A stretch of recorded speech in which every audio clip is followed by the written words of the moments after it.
9 de junio de 2013. Un exagente de la CIA aparece frente a las cámaras y expone uno de los secretos mejor guardados del gobierno de Estados Unidos. Cada vez que mandas una foto a tu pareja, escribes algo que no quieres que nadie lea o entras a un sitio creyendo que nadie lo sabrá, hay alguien más mirando, porque el gobierno nos vigila a todos todo el tiempo. Edward Snowden reveló que en secreto obligaron a empresas como Apple, Google, Facebook, Microsoft y Yahoo a entregar todo lo que sus usuarios hacían en línea. También hackearon teléfonos, cámaras y micrófonos para ver y escuchar no solo a criminales o terroristas, sino a los ciudadanos comunes como tú. En teoría era por seguridad nacional, pero con el tiempo se descubrió que también servía para algo más: control social. Y dentro de ese sistema, algunos empleados lo usaban como entretenimiento. Solo escribían el nombre de quien les interesaba, exparejas, amigos o celebridades, y obtenían acceso a toda su vida digital. Pero eso es apenas la punta del iceberg, porque el espionaje no se detiene en el gobierno. Hoy las grandes empresas te observan, te rastrean y construyen tu gemelo digital, una copia de ti que predice lo que vas a querer, lo que vas a hacer y lo que vas a pensar. El futuro distópico ya está aquí, aunque solo pocos se dan cuenta. Hoy vas a ver cómo funciona el mayor sistema de espionaje de la era moderna, por qué es tan peligroso y qué puedes hacer para protegerte y escapar de él. Las calles de Hong Kong se llenan de gente, perfectas para no ser visto. En una plaza, dos periodistas esperan. ¿A quién? No lo saben, solo tienen una pista. Lleva un cubo Rubik. De pronto lo ven. Caminan juntos hacia un hotel. En la habitación, lo primero que hace el hombre es pedirles los celulares. No quiere que nada se filtre. Glenn, uno de los periodistas, duda. ¿Cómo se filtraría? El hombre no responde. Solo mete los teléfonos en el microondas para bloquear la señal. Enciende la cámara y comienza la entrevista. El hombre se presenta: Edward Snowden, experto en computación y ciberseguridad. Hoy trabaja como contratista privado para la NSA, la Agencia de Seguridad Nacional de Estados Unidos. Antes de eso, fue parte de la CIA. Viene a revelar uno de los secretos mejor guardados del gobierno de Estados Unidos. Pero para entender cómo llegó hasta ese punto, hay que retroceder. Cuando Snowden aplica a la CIA, lo someten a pruebas, entrevistas y hasta un detector de mentiras. Supera todo y es aceptado bajo el mando de Corbin O'Brien. O'Brien le explica su misión: detener el terrorismo, pero no en el campo de batalla, sino detrás de una computadora, vigilando comunicaciones, rastreando amenazas y protegiendo la información del gobierno. Le advierte que la guerra ya no se libra en Irak ni en Afganistán, sino en los mensajes, llamadas y correos de los sospechosos. Ese es el nuevo frente, y si ocurre otro 11 de septiembre, la responsabilidad recaerá en ellos. Para evaluar a los nuevos reclutas, les pone una prueba: crear una red de comunicación secreta, protegerla, destruirla y luego restaurarla desde cero. El objetivo es mantenerla segura y en línea el mayor tiempo posible. El tiempo promedio para lograrlo es de 5 horas. Si tardan más de 8, reprueban. Snowden completa la prueba en 38 minutos. O'Brien no lo cree. Revisa el resultado y no encuentra errores. La red es perfecta. Tiempo después, en una cafetería, Snowden se reúne con Lindsay Mills, una fotógrafa que conoció en un sitio de citas. Platican, se gustan y comienzan a salir. De vuelta en el entrenamiento, O'Brien les recuerda la cuarta enmienda de la Constitución. Toda persona tiene derecho a estar segura en su casa, en sus pertenencias y en su privacidad. El gobierno no puede espiar ni registrar nada sin una orden judicial válida. Snowden sonríe. Le gusta escuchar eso. Cree en su país, en sus leyes y en su gobierno. Hasta que O'Brien añade algo más: esas órdenes pueden alertar al sospechoso de que está siendo vigilado. Así que en ciertos casos se emiten en tribunales secretos. Snowden se desconcierta. ¿Tribunales secretos? ¿Quién los supervisa? ¿Cómo se sabe que siguen las reglas? No dice nada, pero algo comienza a hacerle ruido. Aquí empieza nuestro análisis. Para poder entender la gravedad del secreto que reveló Snowden, primero hay que comprender algo básico: cómo funciona el sistema de inteligencia de Estados Unidos. El país tiene una de las redes de espionaje más grandes del mundo, y toda esa labor se concentra principalmente en 3 agencias: FBI, CIA y NSA, cada una con una función diferente. El FBI protege a Estados Unidos de las amenazas que surgen dentro del propio país, como el terrorismo, la corrupción, el crimen organizado y los grupos extremistas. Por ejemplo, el FBI fue quien logró atrapar a Al Capone, uno de los criminales más peligrosos de su época, que operaba desde Chicago. Décadas después también fue clave en la investigación del atentado del Maratón de Boston. La CIA, la Agencia Central de Inteligencia, se encarga de lo que pasa fuera de Estados Unidos, de obtener información sobre gobiernos, grupos armados o amenazas extranjeras que puedan poner en riesgo la seguridad del país. Por ejemplo, estuvo detrás del golpe de Estado en Irán en 1953, donde ayudó a derrocar al primer ministro que quería nacionalizar el petróleo. También entrenó a exiliados cubanos para intentar invadir invadir Cuba y tumbar a Fidel Castro. Y durante la Guerra Fría llevó a cabo operaciones secretas para frenar la expansión de la Unión Soviética y del comunismo. Y la NSA, la Agencia de Seguridad Nacional, es la más secreta y tecnológica de todas. De hecho, cuando se creó en 1952 fue por una orden confidencial del presidente Harry Truman. Ni siquiera el Congreso sabía de su existencia y durante años todo lo que hacía permaneció clasificado. Su misión original era interceptar las comunicaciones de gobiernos extranjeros, sobre todo las de la Unión Soviética y sus aliados. Escuchaban llamadas y captaban señales para descubrir planes militares o de espionaje. Es decir, mientras la CIA mandaba espías humanos, la NSA espiaba a distancia usando tecnología. Con el tiempo, su misión se extendió a casi todo lo que pasa en el mundo digital: correos, llamadas y redes sociales. Y ahí es donde se desataría el escándalo de Snowden. Pero antes de que la NSA fuera el problema, lo fue el FBI. En la década de 1970 se reveló que el FBI había espiado a Martin Luther King Jr. Colocaron micrófonos ocultos en los hoteles donde se hospedaba, intervinieron sus llamadas e incluso documentaban sus relaciones extramaritales para usar esa información en su contra. Cuando todo esto salió a la luz, el público se enfureció. Las agencias del gobierno estaban violando la Cuarta Enmienda, la que protege el derecho a la privacidad. Ante la presión, el Congreso tuvo que actuar, aunque más para calmar las críticas que por un verdadero cambio. En 1978 nació la FISA, una ley que exigía que ningún espionaje dentro del país podía hacerse sin la aprobación de un juez. Pero aquí está el detalle. Esa revisión no se haría en un tribunal común donde los casos son públicos y hay abogados de ambos lados. Estas audiencias se harían en secreto, sin defensa y con jueces elegidos directamente por la Corte Suprema. Solo el gobierno podría presentar su versión y las personas vigiladas nunca se enterarían de que habían sido espiadas. Así que, ¿qué tanta diferencia hizo realmente la FISA? Las estadísticas muestran que cerca del 99% de las solicitudes fueron aprobadas, lo que significa que terminó siendo más una formalidad que un verdadero control. Entonces llegó el 11 de septiembre de 2001, los atentados contra las Torres Gemelas y el Pentágono. Desde ese día, Estados Unidos estuvo dispuesto a hacer lo que fuera necesario para evitar que algo así volviera a ocurrir. En nombre de la seguridad nacional construyó el sistema de vigilancia más grande del mundo, donde nadie, ni dentro ni fuera del país, volvería a tener privacidad real. Y eso también te incluye a ti. En unos momentos vas a darte cuenta de qué tan perturbador e invasivo puede llegar a ser. De vuelta en el presente, en la habitación del hotel llega el periodista Ewan McCaskill de The Guardian. El plan de Snowden es exponer, con ayuda de los periodistas, todo lo que ha descubierto sobre cómo el gobierno de Estados Unidos espía a millones de personas. Sabe que arriesga acusaciones de traición, cargos por espionaje y por poner en riesgo la seguridad nacional. En el mejor de los casos, irá a prisión. En el peor, terminará en una sala de interrogatorio secreta de la CIA. Aún así, está decidido. Si no lo hace él, nadie más lo hará. Snowden le muestra a Ewan la primera herramienta, Xkeyscore, un buscador parecido a Google, pero en lugar de buscar en internet, busca dentro de la actividad digital de las personas. La conoció años atrás mientras trabajaba en Ginebra para la CIA. Ahí se hizo amigo de Gabriel Soll, un analista que lo invitó a quedarse con él mientras trabajaba. Una tarde, Snowden ve como Gabriel abre el programa y escribe las palabras eliminar al presidente. En segundos aparecen miles de resultados, correos, mensajes, historiales de búsqueda y llamadas. Snowden le pregunta entre qué personas busca o cómo decide qué computadoras revisar. Gabriel se ríe.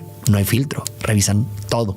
A todos. Tiempo después le asignan a Snowden encontrar un punto de presión sobre Marwan al-Kirmani, un banquero del Medio Oriente. Gabriel abre la base de datos de la CIA y escribe su nombre. En segundos aparece todo: información financiera, médica, digital y social. El sistema clasifica sus relaciones en dos niveles: contactos de primer grado, familia, pareja y amigos cercanos, y de segundo grado, su jefe, colegas y conocidos. Gabriel propone empezar por los más cercanos. Abre el perfil de la cuñada de Marwan. De pronto, la cámara de su laptop se activa. Ahí está ella, en su habitación, desvistiéndose. Snowden se queda helado. No solo tienen los datos de las personas, tienen acceso a sus vidas en tiempo real. Luego pasa al perfil de la hija de Marwan, una chica de 15. En segundos accede a todo su Facebook, no solo lo que publica, también sus mensajes privados con amigas y con su novio. Snowden no puede creerlo. ¿No necesitan una orden, aunque sea de esos tribunales secretos? Gabriel se encoge de hombros. En Xkeyscore no hacen falta órdenes. Además, esas cortes secretas son puro trámite. Solo ponen un sello y aprueban lo que sea. Esa noche Snowden está con Lindsay. Mientras tienen intimidad, nota la cámara de su computadora. Sabe que podrían estar viendo y le da un ataque de pánico. Lo que muestra la película está bastante apegado a la realidad. Después del 11 de septiembre, Estados Unidos inició una campaña de espionaje digital masivo. Ya no se trataba de vigilar sospechosos, sino de recolectar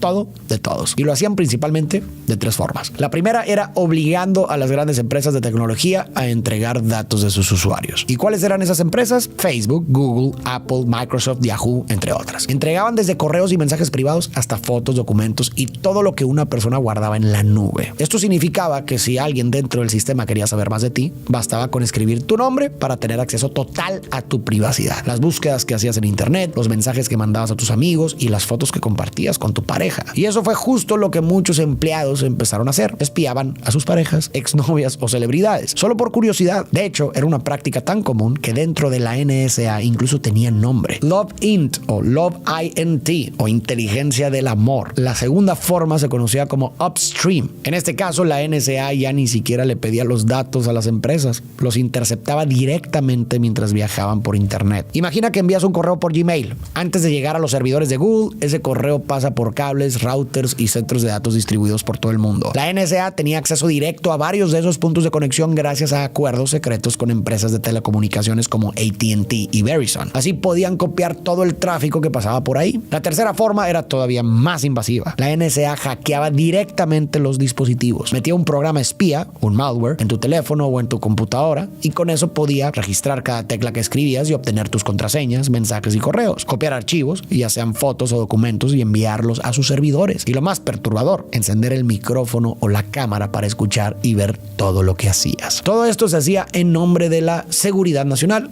Pero en realidad, ¿qué tan seguro es eso para ti? Si un gobierno tiene acceso a toda tu información digital, las consecuencias pueden ser mucho más graves de lo que imaginas. Y no estamos hablando de una teoría, está pasando ahora mismo. En unos minutos vas a ver cómo el gobierno de Estados Unidos actualmente usa tus propios datos para manipular lo que piensas y controlar quién entra y quién no a su país. Snowden decide dejar la CIA. Le ofrecen otro trabajo, esta vez como contratista de la NSA, la Agencia de Seguridad Nacional. Aún con sus dudas, acepta, pues cree que con Obama en la presidencia las cosas podrían cambiar, pero se equivoca. Al principio, Snowden trabaja en un sistema para hacer copias de seguridad de la información del gobierno. La idea es guardar duplicados de todos los datos del Estado: correos, reportes, bases de datos, registros, etc. Para que si ocurre un ataque o una falla, nada se pierda. A ese proyecto lo llaman Epic Shelter. Recuerda ese nombre porque más adelante será importante. Después lo trasladan a un área que, aunque no lo diga abiertamente, se dedica al espionaje internacional. Ahí descubre el verdadero alcance del sistema. Los objetivos no son solo terroristas, sino también países aliados como Japón, México, Alemania, Brasil y Bélgica. Ve cómo se interceptan llamadas, se controlan drones y se infiltran redes eléctricas, hospitales y sistemas de energía. Si alguno de esos países dejara de ser aliado, bastarían unos clics para dejarlo sin electricidad, sin comunicación y sin defensa. También vigilan a líderes políticos como Enrique Peña Nieto en México o Angela Merkel en Alemania, además de grandes empresarios. Intervienen llamadas, correos y documentos sobre acuerdos comerciales, negociaciones y escándalos. Todo con el objetivo de darle ventaja al país en negociaciones internacionales o ante gobiernos que no cooperan. Snowden empieza a entender que la justificación de prevenir el terrorismo es solo una fachada. El verdadero objetivo no es la seguridad, es el control económico y social, mantener a Estados Unidos en la cima. Pero de todo esto, ¿qué tiene que ver contigo? ¿Deberías preocuparte? Definitivamente sí. Con una vigilancia tan extrema, lo primero que se pierde es la libertad de expresión. Cuando sabes que hay alguien observando todo lo que publicas, empiezas a medir tus palabras, a evitar ciertos temas, sobre todo los políticos, porque cualquier comentario puede usarse en tu contra. Y esto es algo que ya está sucediendo. Desde 2019, la administración de Donald Trump cambió las reglas para quienes solicitan una visa a Estados Unidos. Ahora, cualquier persona que quiera entrar al país debe entregar los nombres de usuario de todas sus redes sociales: Facebook, Instagram, X, TikTok y YouTube. El gobierno dice que esto es para detectar posibles amenazas a la seguridad nacional. Por ejemplo, si alguien simpatiza con grupos terroristas o ha hecho publicaciones violentas. Pero en la práctica, esto le da también al gobierno acceso directo a tus opiniones, tus contactos y tus ideas políticas. Y si alguna vez criticaste al gobierno, apoyaste causas radicales o seguiste cuentas antipatrióticas, pueden negarte la visa sin dar explicaciones. Recientemente esto se volvió todavía más extremo. Después del asesinato del activista conservador Charlie Kirk, aliado de Trump, las autoridades advirtieron que retirarían visas o deportarían a extranjeros que publicaran mensajes de celebración de su muerte. En ese punto, la vigilancia deja de proteger y empieza a silenciar. Y cuando la gente tiene miedo de hablar, de opinar o de criticar, la democracia se apaga poco a poco. Porque esta solo funciona cuando la gente puede expresar lo que piensa sin miedo a ser castigada. Lo segundo que se pierde con una vigilancia tan extrema es la libertad de pensamiento. Cuando el gobierno tiene acceso a toda tu información digital, lo que buscas, lo que ves, lo que te gusta y lo que compartes, puedes saber exactamente cómo piensas, qué temes y qué te mueve. Y eso da poder para moldear tu opinión sin que te des cuenta. Eso fue exactamente lo que ocurrió con Cambridge Analytica, una consultora política que trabajó en la campaña de Donald Trump. La empresa obtuvo los datos de más de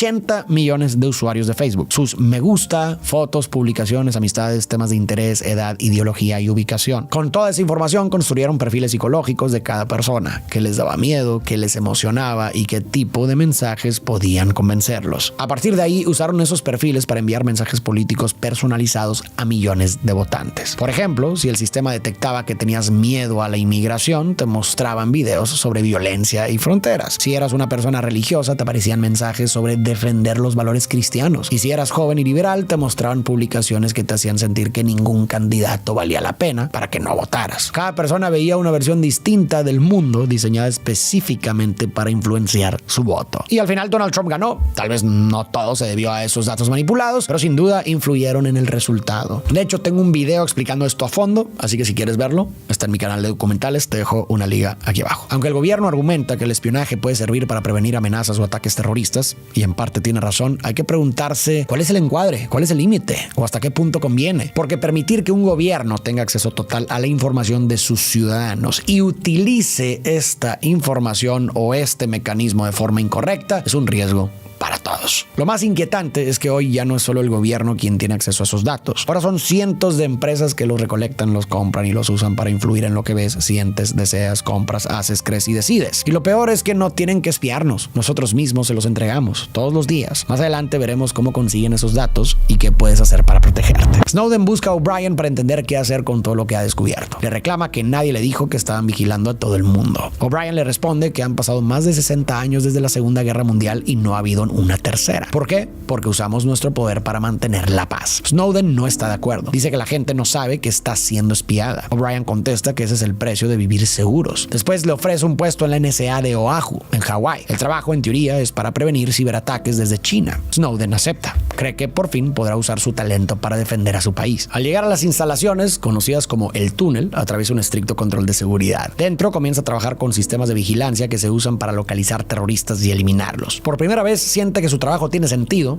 hasta que entiende cómo lo hacen. Los objetivos se rastrean por la señal de sus celulares, lo que significa que si el teléfono no está con el terrorista, sino con su hijo, o si está en un edificio lleno de civiles, el sistema igual lanza el ataque. Snowden se queda helado. Pregunta cómo se llama el programa que controla todo eso. Trevor, su jefe, le responde: Epic Shelter. El mismo sistema que Snowden había creado para hacer copias de seguridad había sido transformado en secreto, en una herramienta para almacenar datos de vigilancia y monitorear personas en tiempo real. Cada vez más asqueado, Snowden tiene una idea. Dice que existen demasiados programas de inteligencia y que es casi imposible seguirles la pista. Sugiere crear una plataforma que concentre toda la información en un solo lugar. Le gustaría llamarla Heartbeat. Trevor aprueba el proyecto y Snowden comienza a desarrollarlo. Durante las pruebas hace un descubrimiento que lo deja helado. De inmediato llama a sus compañeros para mostrárselos. En la pantalla aparece un mapa mundial con todos los datos que recopila la NSA. Correos, redes sociales, llamadas, mensajes. Pero lo que más lo impacta no es la cantidad, sino el origen. En Estados Unidos se registran el doble de comunicaciones que en cualquier otro país. Esto significa que la NSA, más que vigilar amenazas externas, se dedica a espiar a sus propios ciudadanos. El equipo se queda en silencio. Poco después, Snowden recibe una llamada de O'Brien desde Washington. Le dice que ha escuchado los comentarios que ha estado haciendo entre sus compañeros. A modo de amenaza, agrega: por cierto, Lindsay no te está engañando. Ese fotógrafo amigo que tanto te preocupa no es un problema. En ese momento, Snowden se da cuenta de que lo están vigilando. Y aunque a primera vista su caso pueda parecer extremo, en realidad no lo es. Nosotros también somos vigilados. Nos escuchan, nos observan y se adelantan a lo que pensamos. No lo hacen agentes del gobierno, sino empresas. Seguro alguna vez te ha pasado. Te detienes unos segundos a mirar una foto de unos tenis y al instante parece que cada página que visitas quiere venderte unos iguales. Hablas con un amigo sobre hacer un viaje y cuando abres el celular ya tienes anuncios de vuelos y hoteles. Y a veces es peor. No lo buscas, no lo dices, solo lo piensas y aún así las recomendaciones aparecen como si alguien te estuviera leyendo la mente. Esto no es casualidad. Los algoritmos recopilan tanta información sobre ti que ya no necesitan que busques nada. Pueden anticipar tus intereses, tus hábitos y hasta tus estados de ánimo. ¿Y cómo lo hacen? De varias formas. La primera empieza con algo tan simple como tener un teléfono o una computadora. No tienes que hacer nada, ni hablar, ni escribir, ni navegar. Solo con tenerlos encendidos ya estás enviando información. Tu ubicación, la red Wi-Fi, Spotify, el nivel de batería o los sensores de movimiento dicen más de ti de lo que parece. Por ejemplo, si tu teléfono se conecta siempre al mismo Wi-Fi por las noches, saben dónde vives. Si se mueve a la misma zona cada mañana, saben dónde trabajas o estudias. Y si lo cargas todos los días a la misma hora, pueden deducir cuándo llegas a casa y en qué momento estás libre. Con solo esos datos ya pueden trazar parte de tu perfil, tu nivel económico, tus hábitos, tu estilo de vida y hasta tus posibles preocupaciones. Pero eso es apenas la superficie. Después viene lo que sí haces tú en tu celular. Las apps y las páginas que usas están llenas de pequeños fragmentos de código llamados trackers o cookies que registran todo lo que haces. Saben qué página abriste, cuánto tiempo la miraste, hasta dónde hiciste scroll y en qué parte perdiste el interés. Incluso miden cuántos segundos te quedas viendo una foto, si haces zoom, si repites un video o si te detienes en un anuncio. Lo más inquietante es que esos datos no se quedan en una sola app.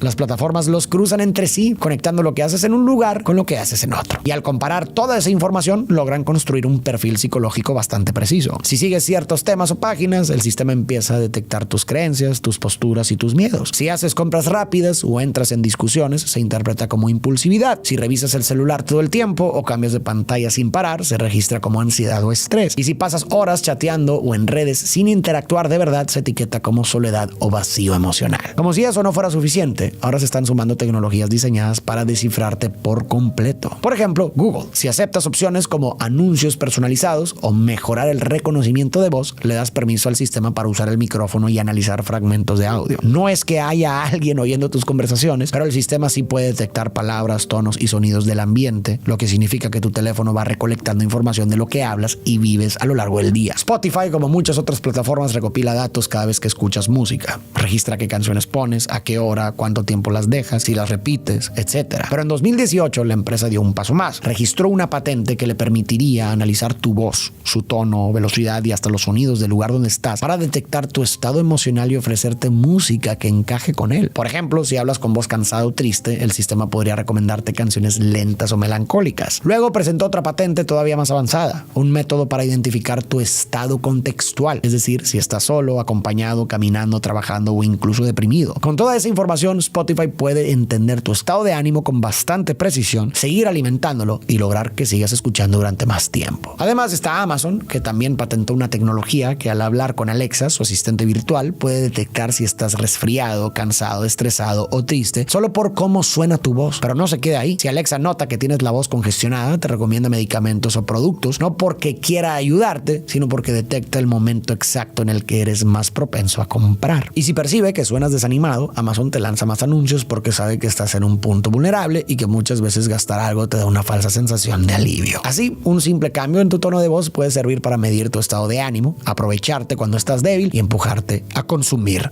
más. Toda esa información que recolectan sobre ti, tu ubicación, tus rutinas, tus búsquedas, tus gustos, tu voz y hasta tu estado de ánimo, se junta, se analiza y termina dando forma a una versión digital de ti, lo que ahora llaman gemelo digital del cliente. Es un modelo virtual que se alimenta de todos tus datos y con el tiempo no solo puede describir lo que hiciste en el pasado, sino anticipar tus decisiones antes de que tú mismo las tomes. ¿Y qué implica eso? ¿Por qué es peligroso? Lo veremos en un momento. Snowden corre a casa y lleva a Lindsay al jardín, lejos de cualquier dispositivo electrónico. Le explica que los han estado monitoreando a los dos y que es posible que la casa tenga micrófonos ocultos. Le pide que actúe con normalidad, pero que si nota algo extraño, lo contacte a través de un correo cifrado que él le dará. Esa misma noche, Snowden envía un mensaje a los periodistas. Les da una fecha, un lugar y una señal para reconocerlo: el cubo Rubik. Al día siguiente llega al trabajo decidido. Sabe que será la última vez que entre a ese lugar. Inserta una tarjeta de memoria en su computadora. Descarga todo el contenido de Heartbeat, cada programa, cada registro y cada archivo de vigilancia de la NSA. Cuando termina, retira la tarjeta y la esconde dentro de su cubo Rubik. Toma sus cosas y se dirige hacia la salida. Solo queda un obstáculo: el control de seguridad. Debe pasar por un escáner corporal y colocar sus pertenencias en una bandeja para que sean revisadas por rayos X. Lo van a cachar. Aquí vamos a detenernos. Ya vimos toda la información que las empresas y gobiernos pueden recolectar sobre ti. Pero ¿por qué eso es peligroso? ¿Por qué hay compañías que literalmente pagan por tus datos? Porque con ese perfil psicológico pueden predecir, manipular y hasta dirigirte. Especialmente de 4 maneras. Primero, manipulan cuánto compras. Saben exactamente qué te gusta y cuándo eres más vulnerable. Te muestran anuncios justo en el momento en que estás cansado, triste o aburrido. Así logran que compres cosas que ni pensabas comprar. Ya no decides por gusto, sino porque ellos activaron el impulso y terminas gastando más de lo que querías. Segundo, moldean lo que piensas. Los algoritmos deciden qué ves y qué no ves. Te muestran los temas que quieren que te importen y esconden los que no. Además, las imágenes que ves una y otra vez terminan moldeando lo que consideras normal, deseable o correcto. efecto, sin darte cuenta, cambian tu forma de pensar y de ver la realidad. Tercero, controlan tus comportamientos. Al saber perfectamente cómo funciona tu atención, también pueden controlarla y mantenerte enganchado. Desde redes sociales y videojuegos hasta cosas mucho más peligrosas como las apuestas. Con eso reprograman tu sistema de recompensas, entrenando a tu cerebro para necesitar estímulos constantes. Poco a poco te acostumbras a buscar placer solo ahí, en lo que ellos te ponen enfrente. Y lo que antes te hacía feliz, una plática, un paseo o un logro real, empieza a parecerte aburrido. Cuarto, influyen por quién votas. Con toda la información que tienen sobre ti, las empresas y los gobiernos pueden saber qué te da miedo, qué te enoja y qué te emociona. Luego pueden usar eso para mostrarte mensajes políticos hechos a tu medida. Como se ha mencionado antes, si saben que te preocupa la inseguridad, te llenan de videos sobre robos. Si detectan que te molesta la corrupción, te enseñan anuncios donde un candidato promete acabar con ella. Poco a poco te empujan a apoyar una causa, un partido o una persona sin que notes que te están manipulando. Ante todo esto, tu información digital sí tiene peso.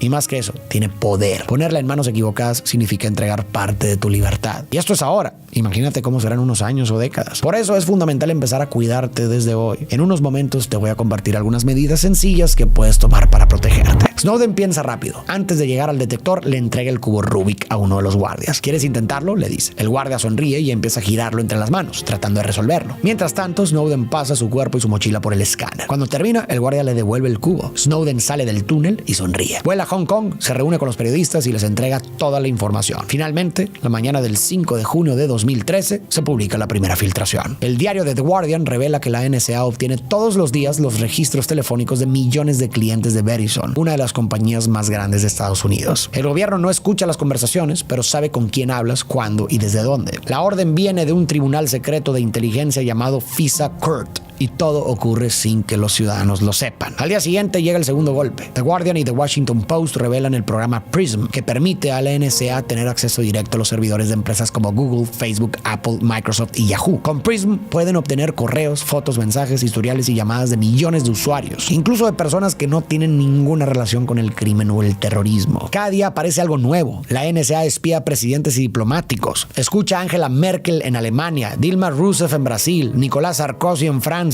intercepta correos en México, monitorea comunicaciones en España y Japón y hasta vigila a instituciones internacionales como la ONU y la Unión Europea. La noticia da la vuelta al mundo. Todos los medios hablan de ello. Gobiernos, aliados y ciudadanos comunes exigen explicaciones. La Casa Blanca intenta justificarse asegurando que todo se hace por seguridad nacional. Pero para la gente, esta es la mayor violación a la privacidad en la historia moderna. Mientras tanto, Snowden y el equipo de periodistas debaten si deben revelar su identidad. En medio de la discusión recibe una notificación. 2 agentes de la NSA han ido a buscarlo a su casa. Entonces toma una decisión. Aquí vamos a hacer otra pausa. Vamos a mantener tantito el suspenso para mostrarte algunas formas sencillas de proteger tu información, tu privacidad y tu libertad. Imagina que tu información es como una casa y ahora mismo tienes todas las puertas abiertas. Cualquiera puede entrar, observarte, instalar micrófonos o incluso mover tus cosas. Así que lo primero que tienes que hacer para protegerte es cerrar la puerta. Es decir, ponerle un alto a las cookies y a los rastreadores. Esto lo logras de 3 maneras muy simples. Primero, por más flojera que te dé, rechaza siempre las cookies. Jamás les des permiso a un sitio sin revisarlo. Sí, las páginas te ponen más fácil el botón de aceptar todo, pero rechazarte toma menos de 10 segundos. Segundo, entra a la configuración de tu navegador, ya sea Safari, Chrome o el que uses, y bloquea las cookies de terceros. Pero a veces eso no es suficiente. Para un bloqueo más completo puedes instalar extensiones gratuitas como Privacy Badger o uBlock Origin. Estas detectan y bloquean rastreadores invisibles que se activan incluso sin tu permiso. Y tercero, si puedes, usa otro navegador. Chrome y Safari viven de tus datos. Están diseñados para rastrearte. Así que cámbiate a navegadores pensados para proteger tu privacidad como Firefox, DuckDuckGo, LibreWolf o Brave. Muy bien, ya cerraste la puerta, pero eso no basta. Porque aunque nadie nuevo entre, puede que ya haya cosas adentro observándote. Así que el siguiente paso es hacer una limpieza. En tu celular o computadora, entra a configuración, después privacidad y revisa qué aplicaciones tienen acceso a tu cámara, micrófono, ubicación o contactos. Desactiva todo lo que no necesite ese permiso para funcionar. No hay razón para que una app de linterna, por ejemplo, tenga acceso a tu ubicación. Y si estás en el celular, desactiva el rastreo entre aplicaciones. Esto evita que una app le comparta tus datos a otra. Por ejemplo, que un juego o una app del clima le diga a Facebook o TikTok qué haces en tu teléfono. En iPhone ve a privacidad y luego rastreo. En Android a privacidad y luego desactivar rastreo entre aplicaciones. Además, haz una limpieza de cookies cada semana. Así eliminas rastros de tus búsquedas, tus compras y tus hábitos y evitas que los sitios sigan acumulando información sobre ti. Ahora bien, si quieres asegurar tu casa todavía más, contrata a un guardia de seguridad digital, una VPN o red privada virtual. Una VPN crea una conexión segura que oculta lo que haces en internet. Nadie de afuera puede ver qué páginas visitas, qué buscas o desde dónde te conectas. Algunas buenas opciones son GhostVPN o NordVPN. Ten cuidado con las VPN gratis porque muchas hacen justo lo contrario de lo que prometen y venden tus datos a terceros. Ya cerraste la puerta, ya hiciste limpia y ya contrataste a un guardia. Pero si le das una copia de las llaves a un desconocido, todo eso deja de servir. Eso es exactamente lo que pasa cuando entras a sitios usando Inicia sesión con Google o con Facebook. Cada vez que haces clic en ese botón, le das permiso a esa empresa para seguirte fuera de su propia plataforma. Google y Facebook no solo saben lo que haces dentro de sus redes, sino también todo lo que haces en las páginas o apps donde usas su inicio de sesión. En otras palabras, si entras a una tienda en línea con tu cuenta de Google, Google sabe qué viste, qué compraste y cuándo. Si usas Inicia con Facebook en una app de citas o de viajes, Facebook recibe información sobre tus intereses, tus gustos y tus rutinas. Y aunque digan que lo hacen solo para mejorar tu experiencia, lo que también hacen muchas veces es cruzar todos esos datos para perfilarte mejor. Y finalmente, una de las mejores formas de proteger tu libertad es desapegarte de tus aparatos, poder salir de casa sin el celular, aburrirte sin sentir ansiedad por abrir una app, vivir algo sin necesidad de compartirlo, tener un hobby que no dependa de una pantalla, sentarte a pensar un rato sin música, sin notificaciones y sin interrupciones. En pocas palabras, volver a estar bien sin una pantalla, volver a tener una vida más allá de la tecnología. El domingo 9 de junio de 2013, Snowden se conecta a una transmisión. Revela que él es quien está detrás de las filtraciones. Reconoce que muchos lo verán como un traidor, pero cree firmemente que la gente tiene derecho a saber que está siendo vigilada y grabada. Que cada persona debería poder decidir si eso es lo que quiere. Y si no lo es, entonces deben actuar, porque esa vigilancia solo va a seguir creciendo, hasta el punto en que ya no haya forma de detenerla. A partir de ese momento, Snowden se convierte en el hombre más buscado del mundo. Sabe que si se queda en Hong Kong, lo extraditarán a Estados Unidos, así que intenta escapar. Toma un vuelo hacia Moscú, con la idea de continuar hacia Cuba y luego Ecuador, donde planea pedir asilo político. Pero durante el vuelo, el gobierno de Estados Unidos le revoca el pasaporte. Al aterrizar en Moscú,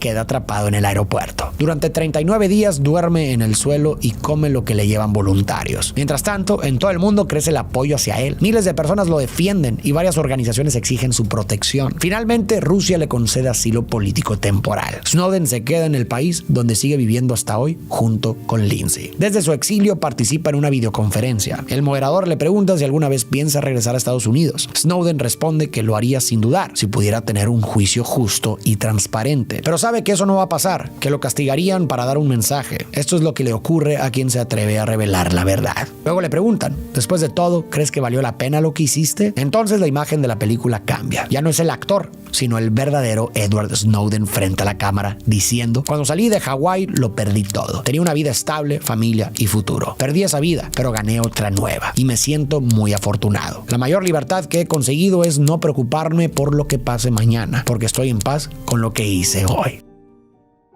Snowden destapó el mayor sistema de espionaje en la historia moderna de Estados Unidos y gracias a eso hubo algunos cambios. El más importante fue el USA Freedom Act, aprobado en 2015, una ley que prohíbe que la NSA siga recolectando los registros telefónicos de todos los ciudadanos. Ahora esos datos se quedan en manos de las compañías telefónicas como Verizon o AT&T y la NSA solo puede acceder a ellos en casos específicos con la autorización de un juez. ¿Y de dónde viene ese juez? De la FISA, la misma corte secreta que permitió los abusos en primer lugar. Así que en la práctica no cambia demasiado. Lo único realmente nuevo es que ahora la FISA tiene que incluir algo parecido a un contrapeso, un grupo de abogados que defienden la privacidad y las libertades civiles. Ellos pueden intervenir cuando el gobierno pide acceso a datos de vigilancia. Además, la corte está obligada a publicar, o al menos desclasificar, algunas de sus decisiones más importantes. Son avances, claro, pero al final el sistema sigue siendo casi el mismo, opaco y blindado y muy difícil de vigilar. cambiar. Donde sí hubo más cambios fue en el mundo tecnológico. Las grandes empresas, presionadas por la opinión pública, reforzaron el cifrado de sus servicios. WhatsApp, Apple y Google, por ejemplo, implementaron sistemas de seguridad más fuertes para que ni siquiera el gobierno pueda acceder fácilmente a tus mensajes o archivos. Aún así, falta mucho camino por recorrer. La tecnología avanza cada vez más rápido y nuestras leyes y nuestra conciencia sobre lo que esto implica se están quedando atrás. Tenemos que informarnos, protegernos, hablar de estos temas, exigir transparencia a las empresas y responsabilidad a los gobiernos. Aunque ahora no parezca la gran amenaza, hay que recordar que la libertad no se pierde de golpe, se entrega poco a poco cuando dejamos de defenderla.